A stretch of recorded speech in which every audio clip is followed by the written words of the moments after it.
Hey, it's Heidi. Today's question is about a pink cloud. First of all, we're going to talk about what is a pink cloud? Do I have to have a pink cloud? And does the pink cloud ever have to end? Is it a real thing? And what is it? And where can I find one?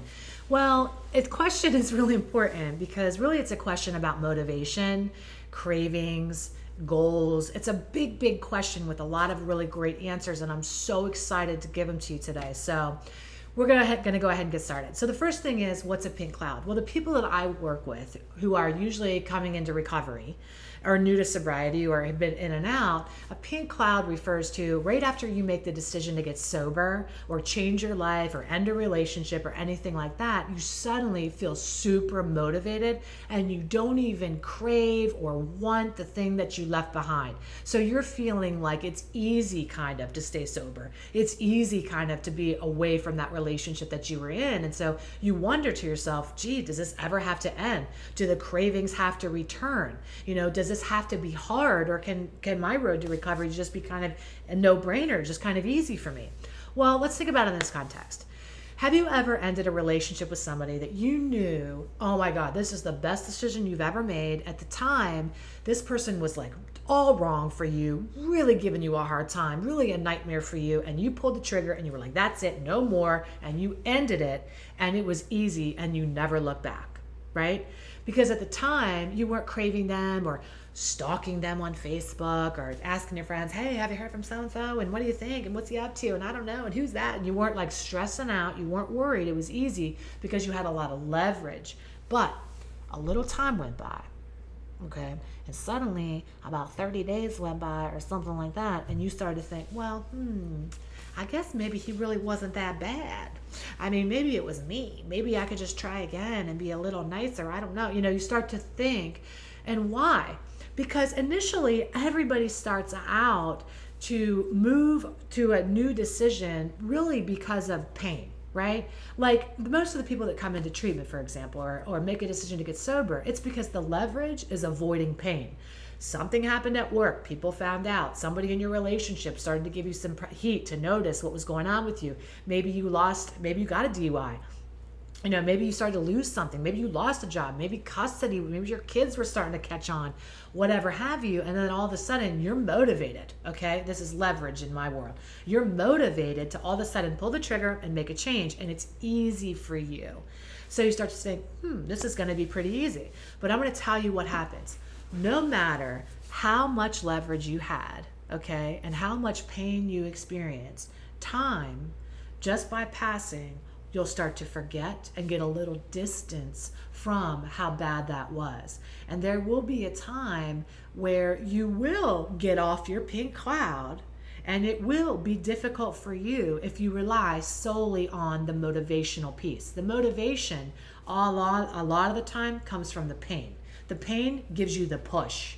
But if you don't have the pull, the push will only take you so far. Okay, and then you'll be stuck. So here's where you get the pull. The pull is by moving out of motivation, which is fleeting and doesn't last that long, to aspiration, which is asking yourself, who do I really want to be?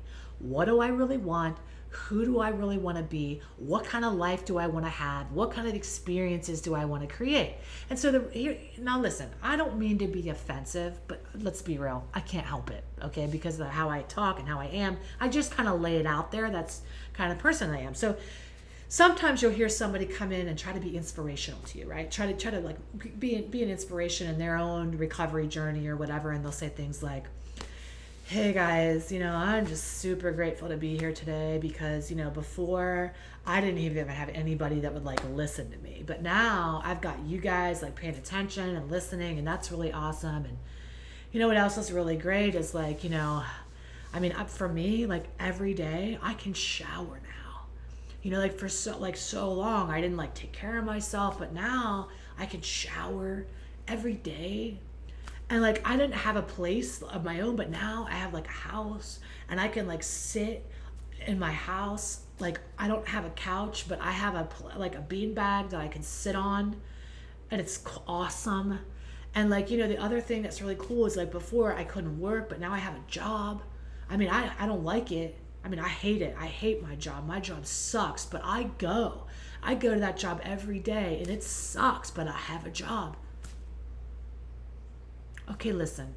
I'm not saying, please don't take me the wrong way. I know that before you write me, tell me, I know there are people that were homeless that came up. And I'm not devaluing the fact that people can take showers. That's great. That's awesome. We all should, right? Hey, hallelujah. We all should. But the people that I work with, mostly, a lot of them had the house. They had the cars. They had the expensive purses and shoes even. They had a lot of stuff and they still were drinking and taking benzos anyway. Right? It ain't the stuff. It ain't the shower. It ain't the couch or the beanbag. It's the hole in your heart that's not a fulfilled life.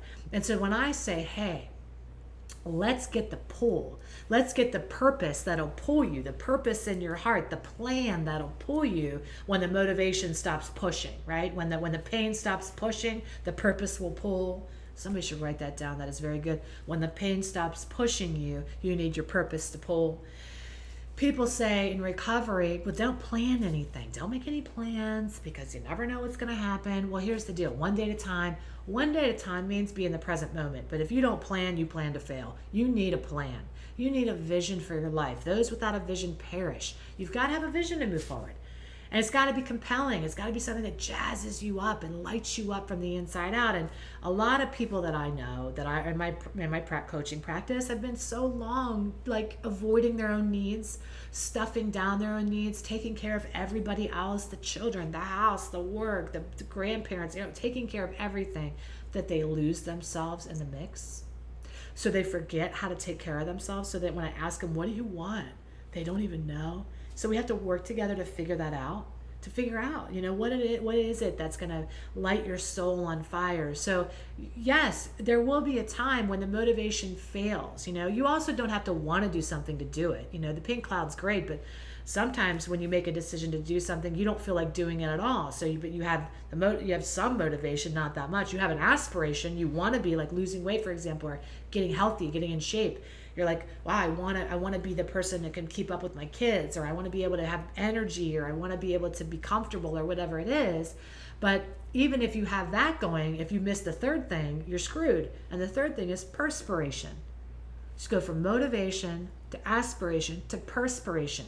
Putting in the work when you don't feel like it, because you have the big plan ahead of you, the big purpose. So why are you doing the daily things that suck when you don't feel like you're doing them? And you will not want to do those daily things that suck unless you actually have that big vision that really excites you and makes your heart sing. And sometimes that vision will change. I work with some people that say they want to get to this, and then they get to that point and they go, gee, is this really what I thought I was getting to? It's really not what I wanted. Let's go for something different, or something else, or something in the complete opposite direction. I know a lot of people that have climbed ladders that have been leaning against the wrong wall, So that's the answer to the question. A pink cloud fades for everybody because motivation fades for everybody. Your feelings are fleeting and they're unreliable. So you have to rely on something bigger than that. You have to rely on the big picture. Why are you here? What is the main jazzy juice of your life that propels you moving in the direction of your dreams? And if you're having trouble with that, come over to lovecoachheidi.com because I can help you figure that out. There are lots of blogs over there. Subscribe to the newsletter where I will tell you you're being in my inner circle, and I can update you when I have these blogs. But you deserve to figure out what your plan is and what your purpose is, and why you're here, and what's really going to light your soul on fire. Sobriety is kind of like no shit. Being sober is the no shit. It's the no-brainer. The now what is what's going to keep you sober. You want to create a life that's so amazing to you that you can't imagine being fucked up for it. You want to create a life that's so meaningful to you that you want to be awake for every second of it, right? Not passed out sleep, because I'm going to tell you what, getting high, because that seems more exciting than being present in your life, I get that. But if you don't create the life, now you're just awake and you're sober and you don't create that great life, you're just going to be awake for a life you hate. And that sucks. And that's not a long-term sobriety plan. That's get better, relapse, get better, relapse, get better, relapse, because you get sober, but nothing changes, right? So they say, people tell you if you just get sober, your life's going to change. That's not true. Your life changes when you change your life, whether, how many sober people do you know that have a shitty life? A lot. Sobriety doesn't guarantee this meaningful, awesome life, right? people are on pink clouds because they painted their damn cloud pink, right? They do that work. They're the ones that are out there making their lives happen and making them great. And so you can do that too, no matter where you are, even if it looks from the outsider looking in like you have a great life. If you're watching this video, you and I both know it's not fulfilling. There's more for you, right? Go to Love Coach Heidi now, sign up for the newsletter. Until the next video, if you have a question, please send it below and I'll be happy to do a video just for you. Until the next time, I love you. Bye. Take great care.